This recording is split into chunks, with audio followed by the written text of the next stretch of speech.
let's get you some more on Afghanistan and the ongoing deteriorating situation there. France 24's International Affairs Commentator Douglas Herbert joins me here in the studio.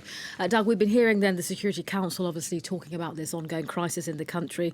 How far are we from peace talks getting started again? Well, the peace talks, the last session was in mid-July. They're stalled, and stalled's perhaps putting it mildly.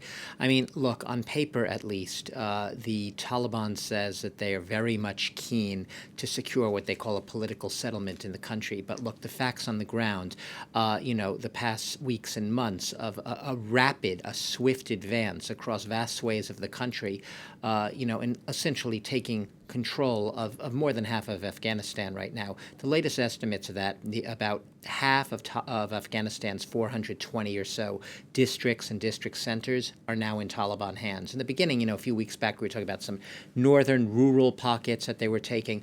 Now we're talking about fierce fighting across the south and the west of Afghanistan. Provincial centers, provincial cities now really the targets of sustained, furious Taliban attacks. So we're talking, Helmand province, we're talking Kandahar, we're talking in Herat, and all of these areas right now could fall at any moment, or they could not. They could hang on. The Afghan government forces could continue to repel them. But we already see sort of a geostrategic shift, like it's as if the outside community is starting to become aware of the very real prospect of an Islamic emirate. That's what the Taliban called their government more than 20 years ago, before they fell from power, were toppled by the U.S. intervention. The return of a theocracy, a hardline Islamic emirate run by the Taliban. We've already had the Taliban, Russia and Iran hosting talks with Taliban reps recently. We've had the Taliban meeting with a high delegation of Chinese in Tianjin recently.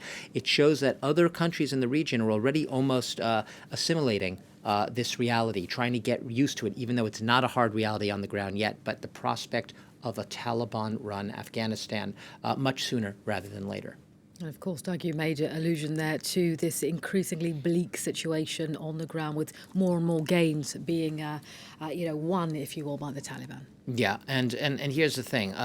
You have right now a situation in which the Afghan army, they had been essentially fully trained and overseen essentially by the U.S. troops. With the U.S. troops pulling out, along with other international forces, along with the NATO regiments there, you have a situation in which a lot of these army units are extremely demoralized to the point that they're just surrendering. The Taliban have been using these videos of surrenders, whether they're mass surrenders or not, even if it's just limited sporadic surrenders here and there. It doesn't look good when you put on social media and you're using it as your propaganda, showing the Afghan government surrendering.